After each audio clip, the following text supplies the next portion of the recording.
The NFL Combine is the first major event in the NFL calendar that's after the Super Bowl.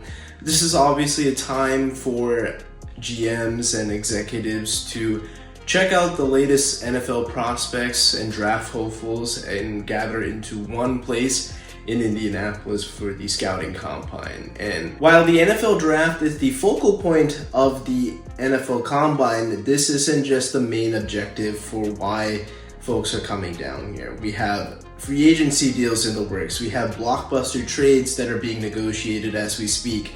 We also have maybe contract extensions, but also changes in the upcoming rule book as the competition committee will gather up in the month of March to make the league's latest rules coming up for the 2025 season. We covered this on this channel about bringing in a sky judge. Obviously that doesn't seem to be in the works, at least for this year in 2025, but we've already heard about a couple major proposals like reviewing face masks, especially on the quarterback, as Sam Darnold was part of a controversial finish against the LA Rams in the regular season where clearly he was being sacked by his face mask, and for whatever reasons the refs missed that call and the play resulted in a safety, Rams ball, and led to their eventual victory. As the NFL Combine was beginning to take off, reports broke of an anonymous NFL team submitting a proposal to ban the Tush Push. Obviously the Philadelphia Eagles are the architects of this play. They have run this play so often to the point where they have become so precise when it comes down to 3rd and 2, 4th and 2, 4th and 1 situations, or even inside the 1 yard line, that you know the Eagles are either going to convert or score. And it's mainly attributed to great practices, and they have not only just run this play so often, but they have perfected this science to creating the league's most unstoppable play. While there may be support of the Tush Push in many NFL circles, fan bases, and executives, there's certainly a large camp out there that do not appreciate this play. Some cite that this isn't a football play, it's not aesthetic. Some cite that there are player safety concerns. For people that have gripes about the aesthetic aspect, or that it's not a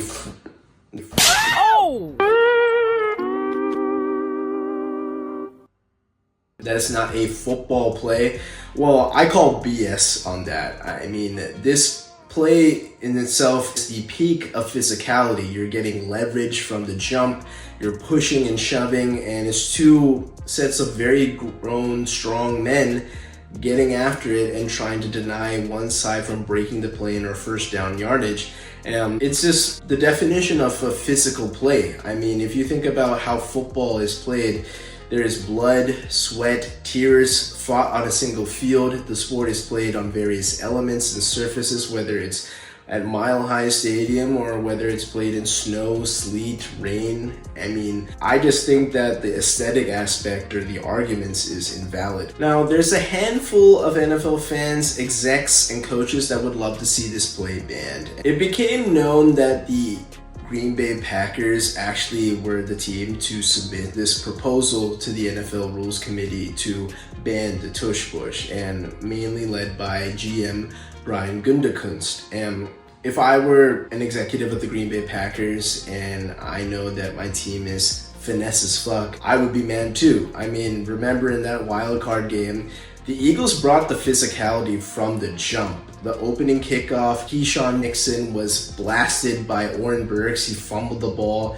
and the Eagles go right down the field and convert that into a touchdown. And during the entire course of the ball game, the Eagles beat up the Green Bay Packers. I mean, I can't remember how many pass catchers or offensive linemen were exiting the game because the Eagles were really dominating on the line of scrimmage physically and just simply beating them up. If you go to the Dallas Goedert touchdown, where he caught a screen pass from about the 20-yard line and simply stiff-armed the same DB 3 times on the way to the end zone, is just exemplifying the difference in levels of physicality and how one team is willing to get down and dirty and how another team is completely finesse. During the combine, another coach came forward with his dismay of the Tush Push, and that's Falcons head coach Raheem Morris. And I thought that was also funny because he simply had no other real justification other than saying that it should have been banned for years. Bills head coach Sean McDermott, he stated about his concerns with player safety. But if you want to go into detail about the player safety aspect, well, I again call BS, because after doing a little bit of digging, the NFL came back with 0 players injured during tush push attempts last season. And I know that Cam Jurgens is a player that is going to be getting back surgery during this offseason for the Philadelphia Eagles. This is just simply due to wear and tear during the course of an entire NFL season, not the tush push. Now, it's ironic that Sean has concerns over player safety when he actually runs this play with his Buffalo Bills the second most frequent times compared to the Philadelphia Eagles. And I would too, if I had Josh Allen, a large man that could get you the last 2 to 3 yards, as he's like 6'6", 240 pounds, a very good athlete. I think he could do that. And don't blame them for running it that often. When you go back to that AFC Championship game, there was a few pivotal sequences where the Bills ran the tush push on 2-point conversions or short yardage situations, and they failed. The Chiefs knew about the cadences of how Josh Allen runs the tush push. He always goes behind left guard. Even Jim Nantz, the announcer on the call for the broadcast for CBS, noticed that as well, as he talked about it during the AFC Championship game. If that was that obvious and also was part of the Chiefs shutting that play down on 3 pivotal sequences in that game, I mean, I think that's just shows, while this may be a copycat league, there's no team that converts the tush push better than the Philadelphia Eagles. In fact,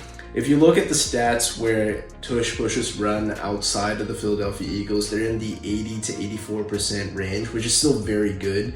But the Eagles simply run this play to precision and perfection. I mean, if you think about just the 3rd down and 1 situations, they convert those very, very frequently. But when you factor in the attempts that they converted on 4th down after given a 3rd and 1 situation, they convert the tush push 47 out of 48 times. That's a 98% success rate for converting the tush push. So how do the Eagles run the tush push so well compared to the rest of the NFL? Well, it simply starts up front.